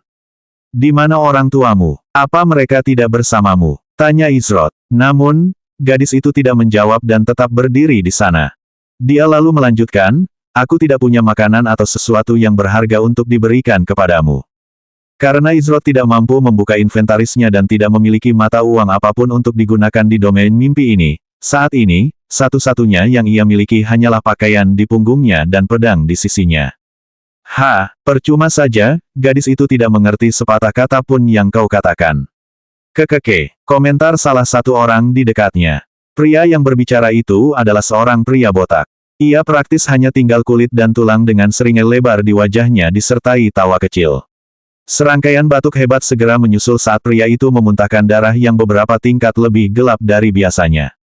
Dia lalu melanjutkan, kau pikir kau sedang membodohi siapa? Lihat saja, aku tahu kau sangat kaya. Kalau kau tidak mau memberinya apapun, apa kau perlu membuat alasan menyedihkan seperti itu untuk kami, rakyat jelata rendahan? Bangsawan sialan, hidup nyaman di balik tembok mereka. Gumam pria itu pelan sambil memelototi Izrod. Ada raut amarah dan kebencian di matanya. Tapi, dilihat dari penampilannya, pria ini takkan hidup lama lagi, dan ada pepatah lama, tak ada manusia yang lebih berani daripada orang yang menanti pelukan kematian abadi. Jika laki-laki itu mencurigai Izrod seorang bangsawan, bagaimana mungkin ia berani mengucapkan kata-kata itu tanpa berada di ambang kematian? Orang tua, lucu sekali. Gadis itu hanyalah anak yatim piatu di kota terkutuk ini. Dia idiot yang bahkan tidak bisa bicara. Pukul saja dia sampai pingsan, dan dia akan mengerti. Lagi pula, dia sudah terbiasa. Ayolah, bangsawan, berikan kami rakyat jelata rendahan salah satu pertunjukan hebatmu. Pertunjukan kekuatanmu. Pria botak itu kembali terbatuk-batuk parah. Jika kau mengira aku bangsawan dari kerajaan ini, kau salah. Aku datang dari negeri yang jauh setelah mendengar tentang kemakmuran kerajaan ini. Tapi, sepertinya aku hanya diberi rumor palsu. Aku tidak tahu permusuhan macam apa yang kau miliki terhadap para bangsawan di sini, tapi itu tidak pada tempatnya, hanya untuk seorang pengembara biasa sepertiku. Izrod menjawab dengan tenang. Dia kemudian melanjutkan, mengenai saranmu tentang cara menangani berbagai hal, aku harus menolaknya. Kemakmuran. Akan tiba saatnya kerajaan ini diinjak-injak. Seperti halnya ia menginjak-injak rakyatnya. Seru pria itu. Beberapa detik kemudian, pria itu terdiam saat tubuhnya yang tak bernyawa terkulai. Begitu saja, pria itu binasa. 528 kesenjangan yang ada, kontak pertama. Izrod menggelengkan kepalanya dalam hati. Ia sama sekali tidak menyimpan dendam terhadap pria itu, terlepas dari kata-katanya yang terdengar kurang bersahabat. Diberi kartu yang tak pernah berpeluang untuk menang terasa seperti kenyataan pahit namun mutlak di dunia mimpi ini.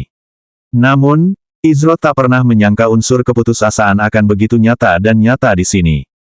Yatim piatu, ya, Izrod menyadari bahwa gadis muda ini hanyalah salah satu dari sekian banyak manifestasi dunia mimpi. Jika ia menepis tangan gadis itu dan melanjutkan perjalanannya, kemungkinan besar tidak akan ada perubahan dalam cerita. Namun, sebagian dari diri Izrod merasa berat untuk pergi. Baiklah, untuk saat ini, mari kita lihat apakah kita bisa menemukan sesuatu untuk menghilangkan rasa laparmu, desa Izrod tanpa daya. Gadis muda itu menurunkan tangannya dan melepaskan cengkeramannya pada pakaian Izrod seolah memahami maksudnya. Sekitar 10 menit kemudian, Izrod melangkah lebih jauh ke jantung kota. Saat ini, ia sedang mencari penginapan lokal untuk mencari informasi tambahan, di antara hal-hal lainnya.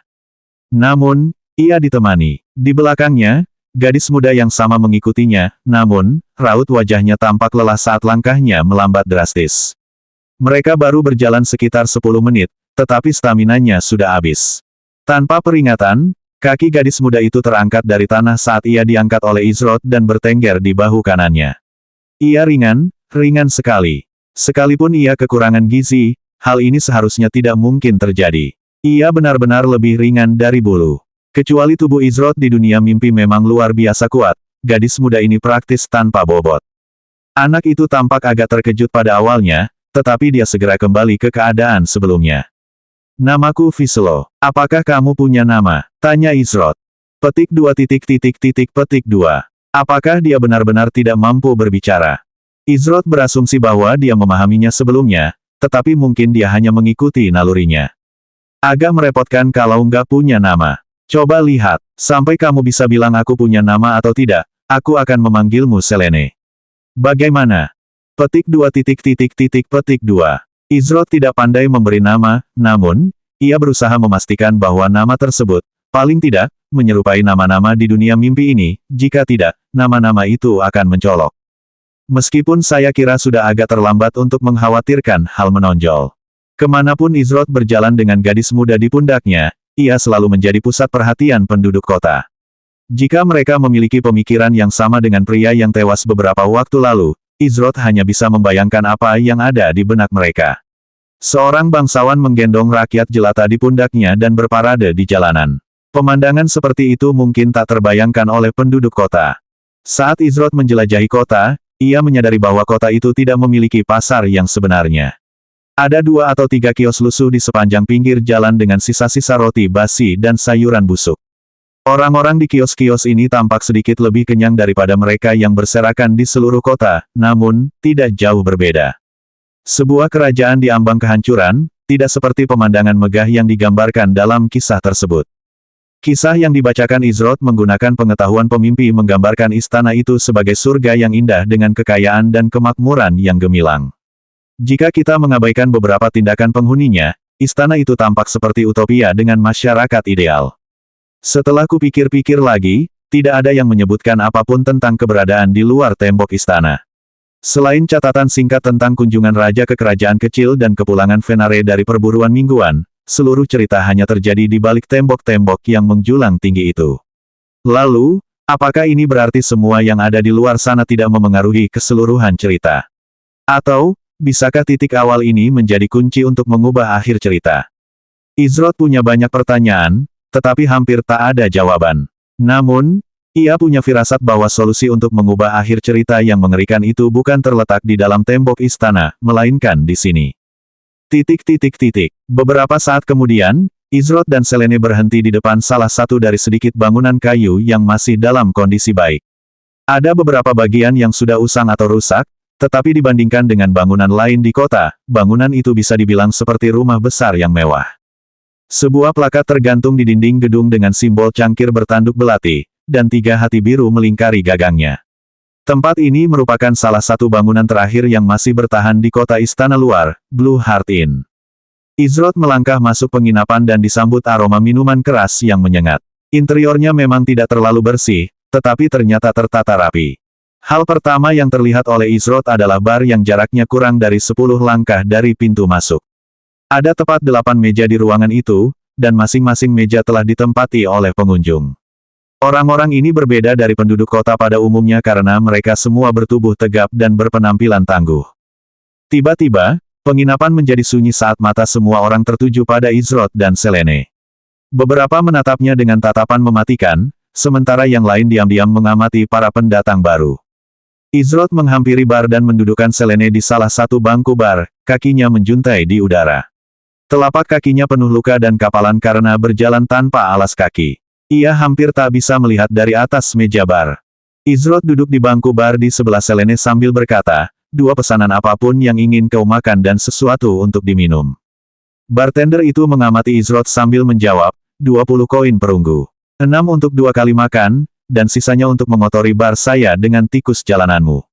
Dengan pakaian sebagus itu, seharusnya kau mampu membelinya, kan? Hehe, hahaha. Suara tawa samar-samar dan tawa mengejek terdengar dari meja bar. Izrod menyipitkan mata sambil meraih pinggangnya. Tindakan sederhana ini membuat tawa mereda. Serentak, semua orang di dalam penginapan meletakkan tangan mereka di gagang senjata mereka saat suasana menjadi berat. Patah. Izrod membuka sabuk kulit di pinggangnya yang menyimpan pedang pemberian dunia mimpi, lalu meletakkannya di meja bar. Pedang itu sendiri tampak sederhana, tetapi tampaknya terbuat dari bahan-bahan berkualitas yang seharusnya berharga terjangkau. Aku mau kamar untuk 3 malam dan 2 kali makan diantar ke kamar setiap hari.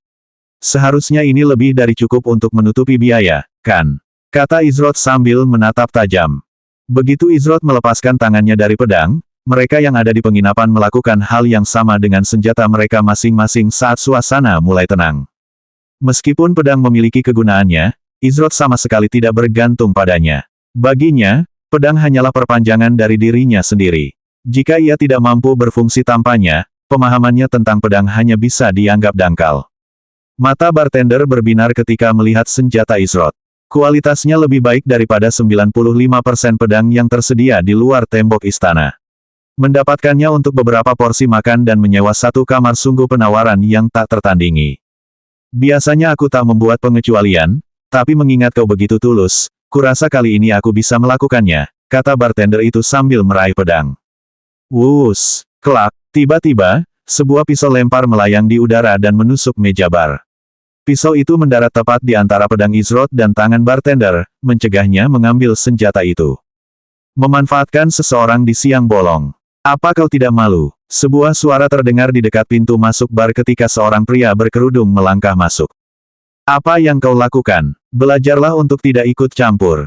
Teriak bartender itu dengan marah. Ia menatap tajam ke arah sekelompok orang yang duduk di meja paling dekat bar. Izrod menoleh ke belakang dan melihat pendatang baru itu melepas tudungnya, dan ketika ia melihat wajah orang ini, ia menyadari bahwa itu adalah wajah yang pernah dilihatnya sebelumnya. Bukan secara langsung, melainkan dengan bantuan pengetahuan sang pemimpi. Penampakan ini, Hunter Venare. Tanpa ragu, Izrod yakin itu pemburu Venare. Namun, menurut cerita, Venare seharusnya bersiap untuk menyelinap kembali ke kastil nanti malam. Saat itu, dia akan ditangkap oleh anak buah bangsawan Fraun. Apa yang dia lakukan di luar kota utama, di balik tembok istana? Tentu saja, yang lebih penting, ini adalah kontak pertama Izrod dengan seseorang yang memiliki peran. Sekarang, pertanyaannya tetap, apakah orang ini teman, atau musuh? 529 Hunter Venare, kawan atau lawan? Aku akan berpikir 2 kali sebelum melakukan sesuatu yang akan kau sesali. Atau, mungkinkah matamu sudah berhenti berfungsi sampai kau tidak bisa mengenali emblem di pisau itu? Kata Venare sambil berjalan santai ke bar. Saat Venare menghampirinya, bartender itu mengerutkan kening dan mengamati pisau yang hampir saja memotong jarinya. Bila pisau itu terbuat dari bahan berkualitas tinggi, dan di pangkalnya terdapat lambang serigala dengan busur panjang di mulutnya. Ketika bartender memperhatikan ciri-ciri ini, jantungnya berdebar kencang, matanya terbelalak kaget, dan keringat dingin pun bercucuran. Di kerajaan ini, hanya para bangsawan yang diizinkan memiliki lambang yang dipalu ke senjata. Bangsawan yang hebat. Saya tidak bermaksud menyinggung. Lelucon saya sungguh keterlaluan. Sebagai pengusaha yang jujur, bagaimana mungkin saya menipu pelanggan saya? Baiklah, dua teman, jangan khawatir soal membayar. Beberapa hari dan beberapa makanan, trik saya agak keterlaluan, jadi anggap saja ini sebagai permintaan maaf saya yang tulus. Kata bartender itu dengan senyum gugup sambil memberi isyarat licik kepada anak buahnya untuk mundur. Bartender itu diam-diam mengumpat pelan. Awalnya, ia berharap bisa memanfaatkan Izrod dan meraup untung cepat, tetapi tiba-tiba ia diganggu.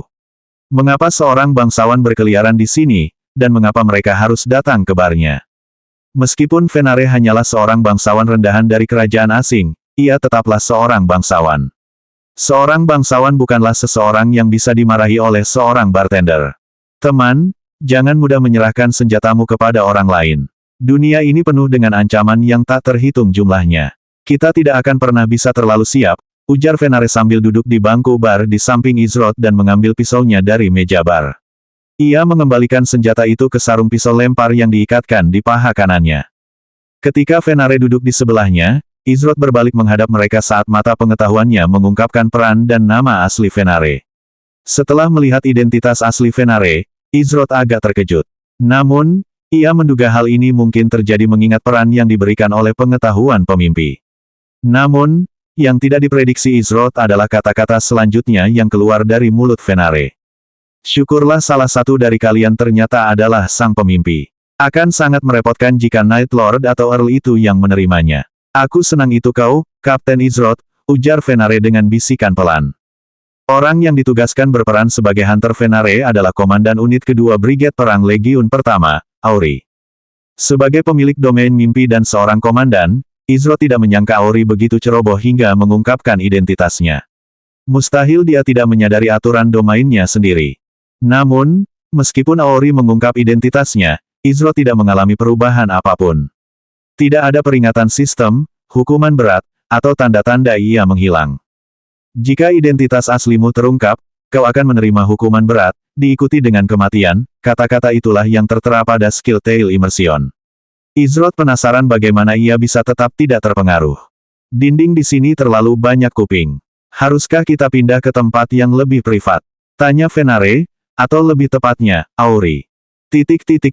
Setelah makanan mereka diantar dengan cepat, Izrod, Selene, dan Venare menuju ke salah satu kamar penginapan yang tersedia.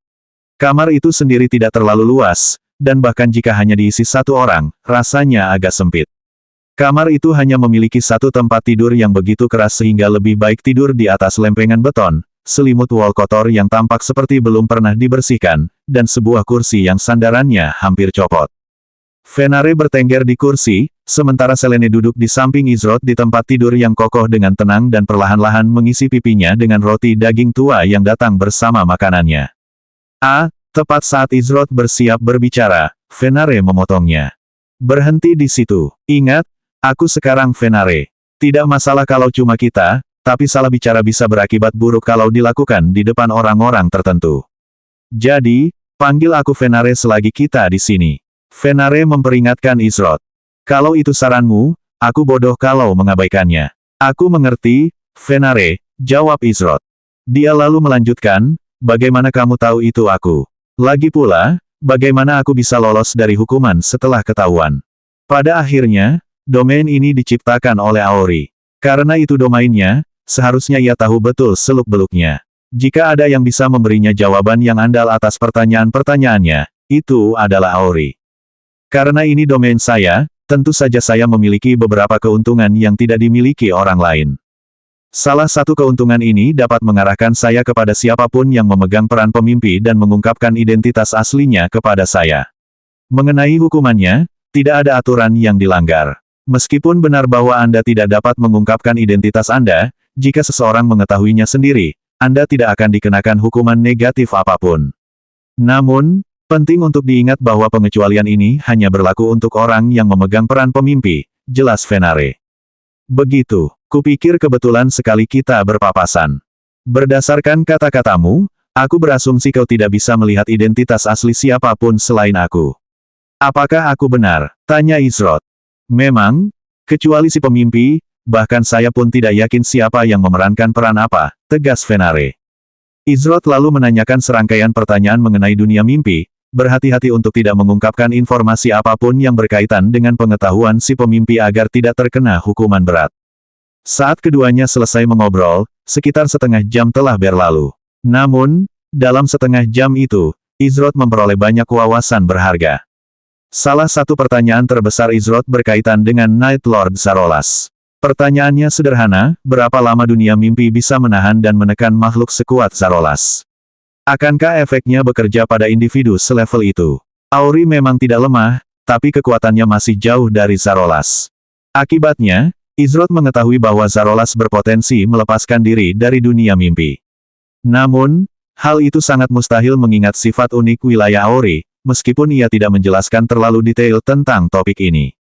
Hal lain yang ditemukan Izroth adalah meskipun mereka yang berperan harus bertindak sesuai alur cerita dan menjalankan tugas mereka, mereka tidak sepenuhnya dibatasi. Selama rentang waktu tertentu, mereka yang berperan diizinkan bergerak bebas tanpa harus menyelesaikan tugas. Rentang waktu singkat ini memainkan peran yang tak tergantikan dalam mengubah nasib seseorang dalam cerita itu sendiri. Itulah juga alasan Fenare dapat bertemu dengan Izroth meskipun tidak disebutkan bahwa mereka pernah mengunjungi Blue Hairs Inn dalam kisah salju yang turun di musim panas. Fakta mengejutkan lainnya adalah bahwa Auri, pencipta domain itu sendiri, tidak mengetahui sama sekali alur cerita kisah tersebut karena domain mimpinya menciptakan cerita unik setiap kali diaktifkan. Waktu yang diberikan hampir habis. Tapi, sebelum aku pergi, ada sesuatu yang ingin kutanyakan padamu, kata Fenare. Mereka menundanya karena ada urusan yang lebih mendesak. Namun, mereka perlu membahas masalah yang sebenarnya. Mereka lalu melanjutkan, apa rencanamu dengan anak itu? Aku ragu kau berencana membawanya kemana-mana.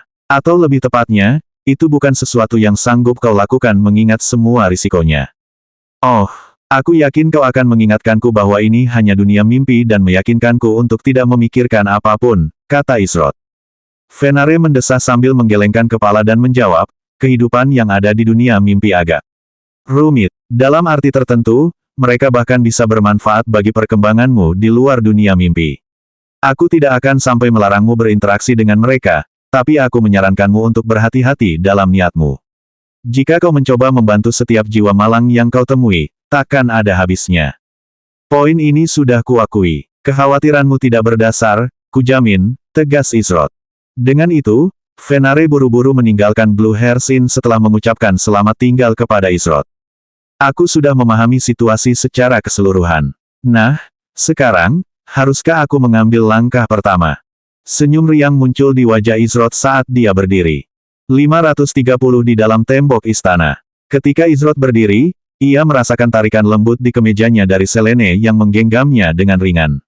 Kemudian, untuk pertama kalinya sejak mereka bertemu, Selene membuka mulut untuk berbicara.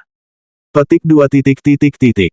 Tinggalkan, Selene. Gadis muda itu bertanya dengan suara yang nyaris tak terdengar. Izroth terkejut ketika Selene berbicara. Sepertinya pria yang tadi salah mengira Selene bisu. Mungkin itu mekanisme pertahanan alami anak kecil untuk bertahan hidup. Di tempat yang tanpa hukum seperti ini, satu kata yang salah saja sudah cukup untuk membuat seseorang kehilangan nyawanya. Mengingat bagaimana ia menyebut dirinya sendiri dengan nama pemberian Izroth, ia entah lupa nama yang diberikan orang tuanya atau memang tidak pernah diberi nama. Namun, bukan hal yang aneh bagi anak yatim piatu untuk tidak memiliki nama. Izroth tahu hal ini dari pengalaman langsungnya. Tempat yang akan kukunjungi terlalu berbahaya untuk membawamu. Tapi, tenang saja, aku akan kembali. Sampai saat itu tiba, kau harus beristirahat di kamar ini dan jangan berkeliaran. Situasinya mungkin akan sedikit kacau sebentar lagi, jawab Izroth. Selene ragu sejenak sebelum melepaskan kemeja Izroth dan menjawab dengan lembut. Selene, tunggu. Tatapan mata Selene yang sayu sedikit cerah setelah mendengar kata-kata Izroth.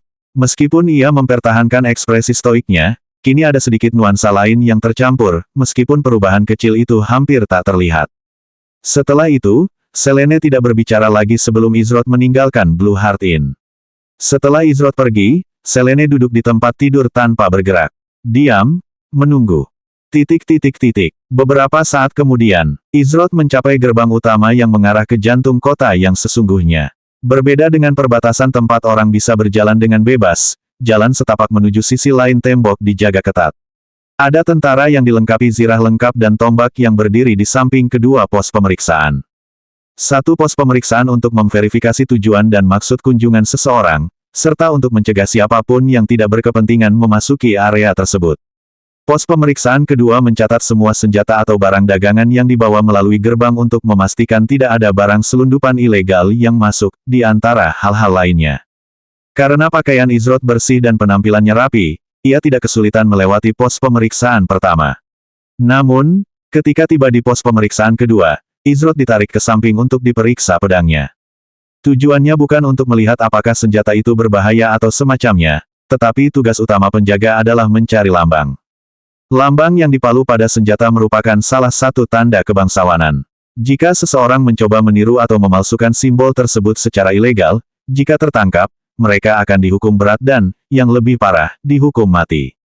Setelah memeriksa dan mencermati pedang Izrod selama beberapa menit, penjaga mengembalikan pedang itu kepadanya dan mengizinkannya masuk. Karena Izrod berpura-pura berasal dari negeri asing yang jauh, ia diberi plakat kayu khusus berstempel resmi. Ia diperintahkan untuk selalu membawa plakat ini. Jika tidak, jika ia diminta menunjukkan identitasnya dan tidak menunjukkan plakat tersebut, ia akan dianggap sebagai mata-mata asing yang akan ditangkap, dipenjara, atau dibunuh di tempat. Izrod menyimpan plakat kayu itu dengan aman di dalam kantong di sampingnya yang ia terima dari Venare. Kantong ini berisi segenggam koin perak, dan meskipun tidak bisa menyimpan terlalu banyak barang, plakat itu berguna untuk disimpan di tempat yang tidak memungkinkan penggunaan inventaris seseorang. Saat melewati pos pemeriksaan kedua, Izrod melewati terowongan panjang yang tingginya setidaknya 10 meter dan lebarnya 30 meter. Tanahnya halus dan terbuat dari material batu yang menyerupai marmer. Di langit-langit, setiap beberapa meter terdapat lubang-lubang sempit yang melengkung dari satu sisi dinding ke sisi lainnya. Melalui celah-celah ini, Izrod mengamati logam paduan yang dipoles seperti logam dengan paku-paku tajam yang bagian atasnya saling bertautan seperti pagar besi. Ada lusinan paku seperti ini yang, jika dijatuhkan, dapat menciptakan penghalang darurat yang cepat untuk menghalangi seseorang keluar atau masuk. Menyerang di luar tembok istana tidak akan terlalu sulit mengingat kondisinya yang memprihatinkan. Namun, merebut kota di dalam tembok. Dengan sumber daya yang diperlukan untuk membangun sesuatu sebesar ini, saya bisa mengerti mengapa kerajaan ini digambarkan kuat dalam kisah tersebut. Setelah berjalan selama 5 menit, Izrod akhirnya mencapai ujung terowongan, dan ketika dia keluar di sisi lain, dia disambut oleh kota yang megah. Setiap bangunan dibangun dengan sempurna tanpa cacat. Jalanannya begitu bersih sehingga seonggok sampah pun mustahil terlihat. Banyak kios menjual pakaian halus, makanan segar, buah-buahan, dan sayuran. Kota itu ramai dengan aktivitas, dan semua penduduk kota tersenyum lebar. Beberapa tertawa riang, yang lain berjalan-jalan dengan pasangan mereka, dan anak-anak bermain dengan riang. Suasananya bagaikan siang dan malam dibandingkan dengan suasana di luar tembok. Jika Izrod harus menggunakan satu kata untuk menggambarkannya, kata pertama yang terlintas dalam pikiran adalah, utopia, atau, surga. Jika Izrod tidak tahu betapa mengerikannya akhir kisah ini, ia akan mengira bahwa ia secara tidak sengaja berjalan ke dalam dongeng, bukan sesuatu yang pada akhirnya akan berubah menjadi tragedi. Tidak ada seorang pengemis pun atau warga yang sekarat terlihat. Izrod tidak yakin apakah itu rasa puas diri atau ketidaktahuan belaka, tetapi ketika ia melihat wajah-wajah ceria penduduk kota, tidak ada tanda-tanda kekhawatiran atau stres. Tempat ini adalah kota sungguhan yang digambarkan dalam kisah salju yang turun di musim panas. Izrod mulai menjelajahi kota selayaknya seorang pelancong. Ia berhenti di beberapa kios dan membeli beberapa barang, mulai dari makanan hingga pakaian. Ia berbincang santai dengan beberapa penduduk setempat dan bahkan bertanya tentang adat istiadat mereka. Namun, ini bukan tanpa alasan. Mereka masih mengikutiku. Izrod berjalan santai sambil menggigit tusuk daging dan sayuran yang baru saja dibelinya dari salah satu kios makanan. Tindakannya selama ini bukan sekadar pengalaman menyenangkan yang ia nikmati tanpa berpikir. Sejak Izrod melangkah melewati gerbang, ia menyadari ada yang membuntutinya. Ia memutuskan untuk bersikap seperti pengembara biasa dengan harapan mereka akan pergi sendiri, tetapi tampaknya mereka tidak berniat pergi dalam waktu dekat. Beberapa detik kemudian, Izrod berbelok di tikungan yang mengarah ke gang sempit. Ketuk, ketuk. Tak lama setelah Izrod melangkah masuk ke gang, sesosok berkerudung mengintip dengan hati-hati dari balik sudut. Namun, untuk sesaat, bahasa tubuh mereka mirip dengan seseorang yang terkejut. Sosok berkerudung itu bergegas masuk ke gang, hanya untuk menyadari bahwa itu jalan buntu. Orang yang mereka ikuti telah menghilang tanpa jejak. Ada sedikit kepanikan dalam tindakan mereka, namun, mereka tiba-tiba merasakan sesuatu yang tajam menekan tengkuk mereka, yang membuat mereka membeku di tempat. Kau terus membuntutiku sejak aku menginjakkan kaki di kota ini.